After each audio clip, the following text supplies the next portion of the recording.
نسل انسانی ختم ہو گئی تمام لوگوں سے، صرف نوح علیہ السلام سے نسل چلی انسانوں کی، اس لیے ان کو آدم ثانی کہا جاتا ہے۔ اور یہ بھی ایک حیرت انگیز بات ہے کہ طوفان نوح کا جو واقعہ پیش آیا، جس کا ذکر قرآن پاک میں ہے کہ نوح علیہ السلام نے کشتی بنائی اور وہ کشتی 6 مہینے تک پانی پر چلتی رہی۔ اس طوفان کا آغاز بھی سرزمین ہند سے ہوا تھا، اور یہ میں نہیں کہتا، 1200 سال پہلے کے مورخ علامہ ابو جعفر محمد بن جریر طبری لکھتے ہیں تاریخ الامم والملوک کے اندر، فارت تنور بالہند، عبداللہ ابن عباس کی روایت ہے کہ تنور ہندوستان میں ہوگا، وقیل بالکوفہ، اور ایک قول یہ ہے، ضعیف قول یہ کہ کوفہ میں، کوفہ کی اس جگہ کو میں دیکھ کے آیا ہوں جہاں پر طوفان نوح کے آغاز کا جو مقام نشاندہی کی گئی ہے وہ کوفہ کی مسجد میں ہے، جس مسجد میں مولا کائنات شہید کیے گئے تھے، لیکن وہ صحیح روایت نہیں ہے، اصل کے خلاف ہے۔ میں نے اس کو دیکھا اس جگہ کو، لیکن جو اہل روحانیت ہیں وہ یہ بتاتے ہیں کہ طوفان نوح کا آغاز بھی ہندوستان کی سرزمین سے ہوا تھا۔ تو پوری انسانیت پھر سمٹ کے آ گئی عراق میں، کیونکہ عراق میں پہلا شہر آباد کیا گیا، لہذا نئی تہذیب کا آغاز وہاں سے ہوا، اب یہ پرانی تہذیب ختم ہو گئی ہے، اس لیے کہا گیا کہ عراق کی تہذیب پرانی تہذیب ہے، لیکن اس سے پہلے یہاں آبادی ہو چکی تھی۔ ان کے بیٹے میں سام بن نوح کے بیٹوں میں سے چھٹے پشت میں آتے ہیں ہند اور سندھ۔ ہند اور سندھ 2 شخصوں کے نام ہیں، ہند بن توقیر بن یختون بن ارفخشد بن سام بن نوح، ان کا نسب یہ۔ ہند نے جس علاقے کو آباد کیا اس کا نام ہندوستان پڑ گیا، سندھ نے جس علاقے کو آباد کیا اس کا نام سندھ پڑ گیا۔ وہ پورا ایک ملک تھا جو مشرقی پاکستان، مغربی پاکستان اس وقت ہے۔ یہی وجہ ہے کہ موہن جوداڑو ہڑپا کی کھدائی میں جو 1920 میں ہوئی تھی، کچھ ایسے باقیات ملے تھے جس سے 5000 سال پرانی بستیوں کا پتہ چلا۔ بہرحال میں آپ کو یہاں تک لانا چاہتا ہوں، یہ حضرت ہند اللہ والے تھے، ان کے نام پر اس سرزمین کا نام ہند پڑا، جسے ہندوستان کہتے ہیں، یا آپ کے آباء و اجداد کی سرزمین۔ پھر اس کے بعد تاریخ اور آگے بڑھتی ہے، اولیاء کرام کا زمانہ آیا، صحابہ کرام کے بعد اولیاء کرام نے اسلام کی اشاعت کی۔ منصورہ میں، ملتان میں، سندھ میں، ٹھٹ میں اسلام بہت پہلے پہنچ چکا تھا، عہد صحابہ میں۔ ادھر جنوبی ہند، کالی کٹ، کیرلا، تمل ناڈو، گجرات میں عہد صحابہ میں اسلام پہنچ چکا تھا، لیکن شمالی ہندوستان میں اسلام کی آمد سید سالار مسعود غازی رحمۃ اللہ علیہ کی فتوحات سے ہوتی ہے۔ سید سالار مسعود غازی نے یہاں پر جہاد فرمایا اور اسلام کی اشاعت فرمائی، اس کے بعد پھر جمود آ گیا، توقف آ گیا، پھر اسلام کی اشاعت خواجہ ہند ولی کے ذریعے سے ہوئی۔ آپ 7ویں صدی ہجری کے آغاز میں، بلکہ 6ٹھی صدی ہجری کے آخر میں، 587 ہجری میں اجمیر شریف تشریف لاتے ہیں، 587 ہجری کے آس پاس تشریف لاتے ہیں، اور اپنی روحانی توجہات سے اس سرزمین کو مسخر فرماتے ہیں، اور یہاں شمع اسلام کو فروزہ کرتے ہیں۔ 588 ہجری میں ترائن کے میدان میں شہاب الدین محمد غوری کے ساتھ پرتھوی راج کی جنگ ہوتی ہے، جس میں وہ مارا جاتا ہے، اور اس کے بعد ہندوستان میں مسلمانوں کی حکومت کا قیام عمل میں آتا ہے۔ خواجہ پاک ہندوستان میں تشریف کہاں سے لائے؟ آپ کا علاقہ تو سجستان تھا، سنجر کا علاقہ تھا، جو ایران کا علاقہ ہے، وہاں سے آپ کی تعلیم سمرقند اور بخارا میں ہوئی۔ سمرقند اور بخارا میں تعلیم کے بعد آپ اپنے پیر و مرشد کی خدمت میں ہاربن پہنچے، وہاں سے اجازت کے بعد پھر آپ نے حج بیت اللہ کیا، اور وہاں سے آقائے دو جہاں صلی اللہ علیہ وسلم کا حکم ہوا کہ آپ ہندوستان جاؤ، اسلام کی تبلیغ کرو، ہندوستان کی ولایت آپ کو دی جاتی ہے۔ حضرت خواجہ غریب نواز بہت بڑے عالم دین تھے، بہت بڑے فقیہ تھے، بہت بڑے محدث تھے اور بہت بڑے صوفی تھے۔ حضور غوث پاک سے بھی آپ کی ملاقات ہوئی 551 ہجری میں۔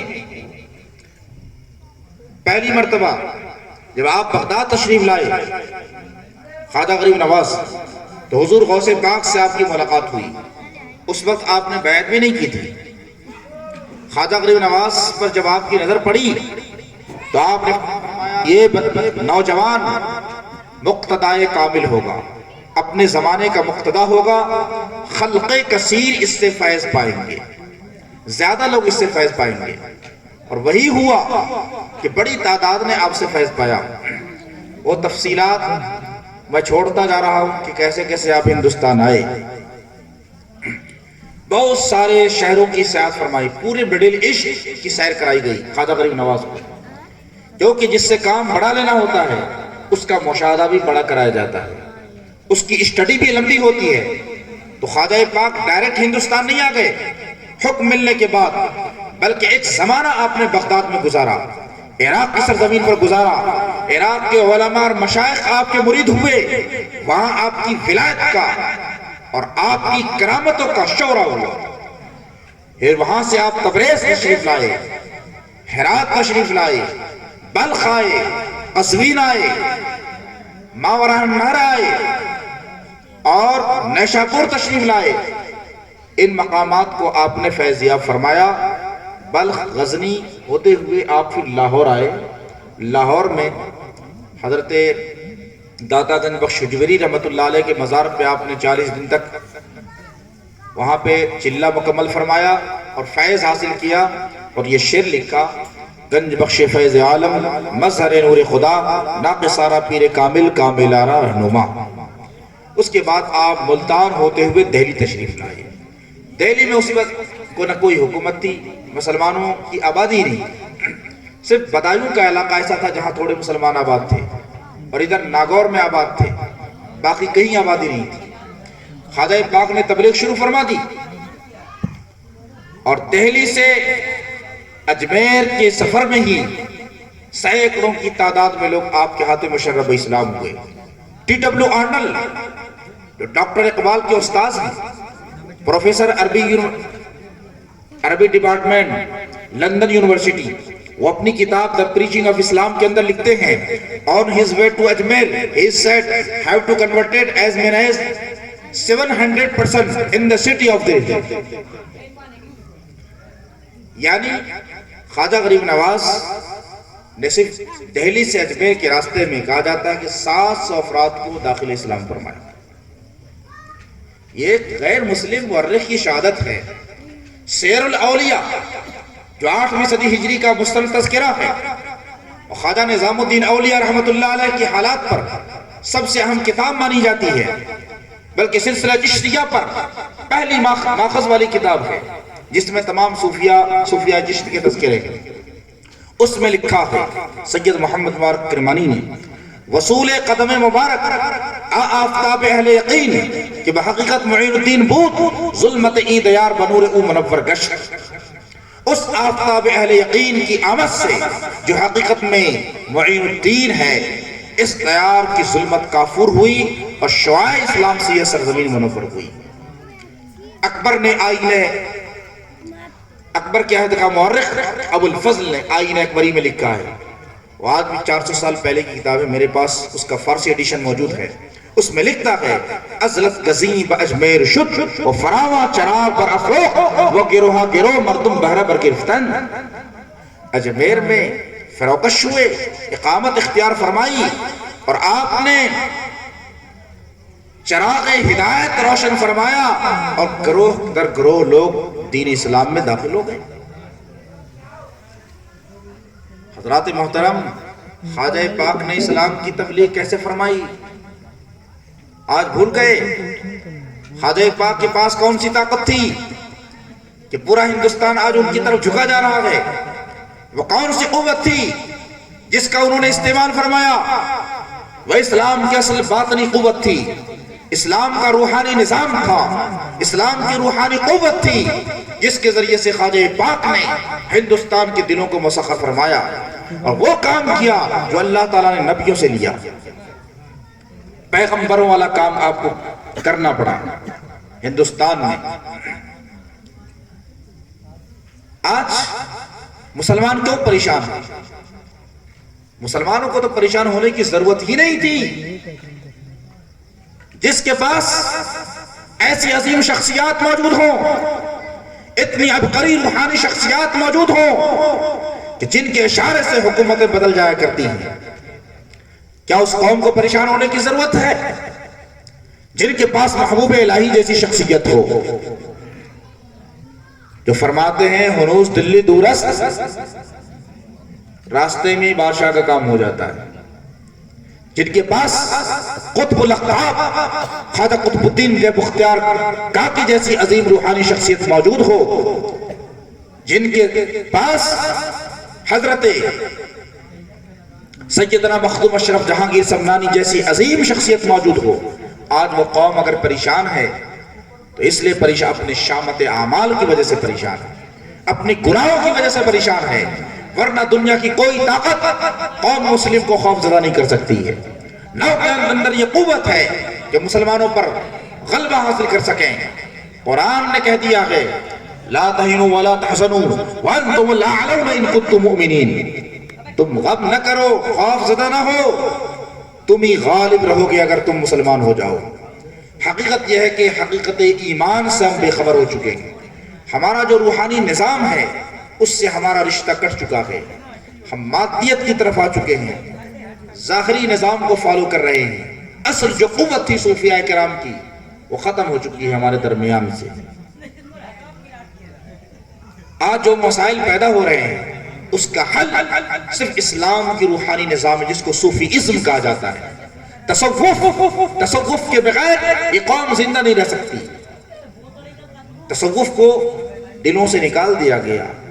تصوف ہماری روح کو زندہ کرتا ہے، تصوف ہماری روح کی غذا ہے، ہماری روح کی تربیت کرتا ہے۔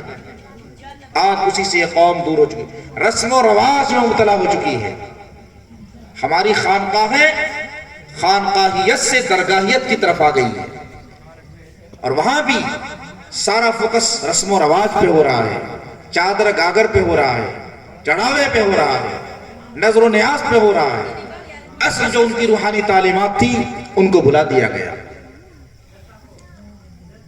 آج بھی خواجہ پاک کی تربت آپ کو پکار کر کہتی ہے اے لوگو یہ ہندوستان تمہارا ہے، تم اس کے مالک ہو، لیکن اپنے آپ کو اس کا اہل بناؤ۔ اب تم نااہل ہو چکے ہو، اس لیے تمہیں قرار کر دیا گیا ہے۔ انگلستان کا وائسرا لارڈ بیٹن نے جب خواجہ غریب نواز کی بارگاہ میں حاضری دی تو کیا انہوں نے کون سا جملہ استعمال کیا؟ سنو، تاریخ کے صفحات میں وہ جملہ محفوظ ہے۔ لارڈ بیٹن نے کہا I have seen a grey ruling over India، میں نے قبر کو ہندوستان پر حکومت کرتے ہوئے دیکھا۔ کون کہتا ہے؟ آپ کیوں مایوس ہیں؟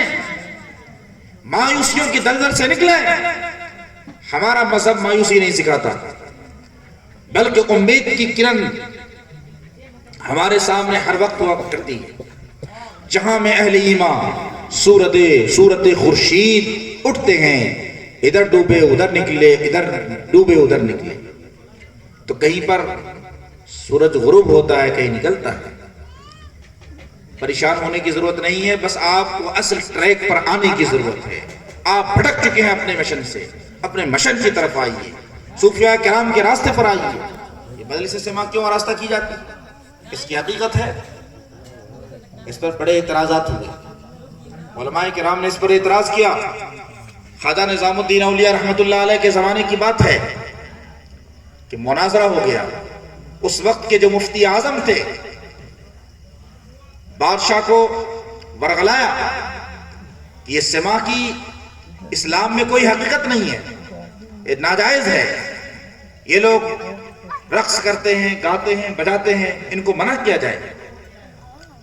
باضابطہ محضر نامہ تیار کیا گیا، 53 علماء کے دستخط کرائے گئے اس پر، معذر نامے پر، اور طلب ہی ہوئی حضرت محبوب الہی رحمت اللہ علیہ کی۔ سرکار محبوب الہی رحمت اللہ علیہ کو بلایا گیا، 5 علماء منتخب ہوئے دونوں طرف سے بحث کرنے کے لیے۔ شیخ فخر الدین زراتی رحمت اللہ علیہ محبوب الہی کے خلیفہ تھے، آپ نے فرمایا حضور بحث میں کروں گا۔ محبوب الہی بھی تشریف لے گئے، بحث شروع ہوئی، انہوں نے دلیل طلب کی۔ حضرت محبوب الہی رحمت اللہ علیہ نے حدیث پاک پیش کی سما کے موضوع پر، اور کہا سرکار دو عالم صلی اللہ علیہ وسلم کی یہ حدیث ہے، آپ نے یہ عطا فرمائی۔ ایک مرتبہ عید کا موقع تھا، کچھ بچیاں گھر میں بیٹھ کر سرکار دو عالم صلی اللہ علیہ وسلم کے گھر میں بیٹھ کر دف بجا کر وہ اپنے پرانے لوگوں کو، میتوں کو یاد کر رہی تھی اور کچھ جنگ کے نغمات گا رہی تھی۔ حضور صلی اللہ علیہ وسلم اپنے حجرے میں چادر سے اپنے سر کو چھپا کر سن رہے تھے۔ اتنے میں حضرت سیدنا صدیق اکبر رضی اللہ تعالیٰ عنہ آ گئے اور آپ نے فرمایا اے انصار کی بچیوں، یہ کیا گانا بجانا تم لوگوں نے کر رکھا ہے، اور وہ بھی نبی کے گھر میں؟ انہوں نے اعتراض کر دیا اور یہ سمجھا کہ سرکار شاید نہیں ملاحظہ فرما رہے ہیں، اور انہوں نے سرکار کو دیکھا نہیں تھا۔ پھر جب آواز آپ تک پہنچی تو آپ نے فرمایا ابو بکر ان کو چھوڑ دو اپنے حال پر، یہ آج ان کی عید کا دن ہے، یہ خوش ہیں، ان کو بجانے دو۔ تو اس حدیث پاک سے سما کا جواز صوفیہ کرام تلاش کرتے ہیں۔ اس پر ان لوگوں نے اعتراض کر دیا، کہا کہ فقہ سے دلیل لائیے، یہ تو حدیث کی بات ہے، فقہ کی کسی کتاب میں موجود ہے؟ آپ نے فرمایا میں حدیث رسول پیش کرتا ہوں اور تم مجتہدین کے اقوال کی بات کرتے ہو۔ فوراً اسی پہ مجلس ختم ہو گئی۔ اب میں آپ کو یہ بات بتانا چاہتا ہوں کہ ہندوستان میں مجلس سما کی ضرورت کیا تھی؟ اس کی ضرورت ہے۔ خواجہ پاک جب ہندوستان تشریف لائے تو آپ نے یہاں کے ماحول کو پڑھا، اسٹڈی کیا، سمجھا، تو یہاں کی سرزمین ایسی تھی، بھجن میں، کیرتن میں اور ویدوں میں لوگ مطلع رہتے، خوب گانا بجانا ہوتا تھا۔ وہ اپنے ویدانت کو پڑھتے تھے، بھجن کرتے تھے، کیرتن کرتے تھے، اسی میں مست رہتے تھے۔ تو آپ نے فرمایا اس قوم کو ڈائریکٹ ادھر لانا، روک دینا اس سے، یہ تو مشکل کام ہے، لہذا اس کا سمت بدل دیا جائے، اس کا رخ صحیح سمت میں بدل دیا جائے۔ اب اس کے ذوق کو اور اس کے جذبے کو معرفت اور عشق کی طرف بڑھا دیا گیا۔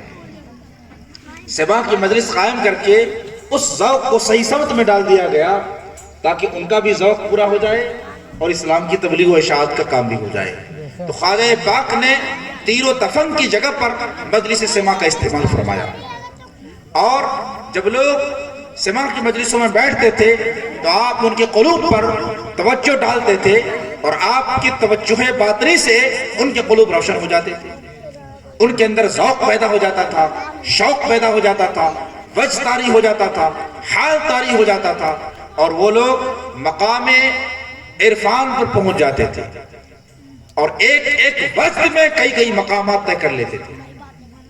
اگر سما صحیح طریقے پر ہو، جو شرائط ہیں کہ اشعار بھی صحیح ہوں، خلاف شرع نہ ہو، سننے والے اہل ذوق ہوں، صاحبان حال ہوں، اور جو جگہ ہے وہ جگہ بھی محفوظ ہو، پرامن ہو، وقت مناسب ہو، تو پھر اس سے کیفیت پیدا ہوتی ہے۔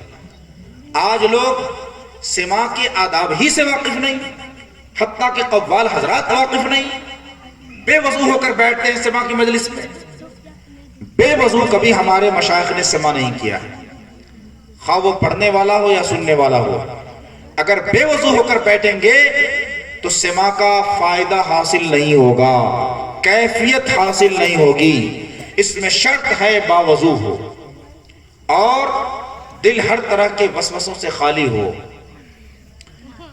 اور جو اشعار پڑھے جاتے ہیں ان اشعار کو عشق حقیقی پر محمول کریں، عشق مجازی پر نہیں، کیونکہ قوال کے بہت سارے اشعار ایسے ہوتے ہیں کہ اگر ان کو صحیح معنی نہیں دیا گیا اور عشق حقیقی پر محمول نہیں کیا گیا تو انسان مجازی معنی کی طرف چلا جائے گا، مجازی معشوق اور مجازی محبوب مراد لے کر وہ کفر کی حد تک چلا جائے گا، کافر اور زندیق ہو جائے گا۔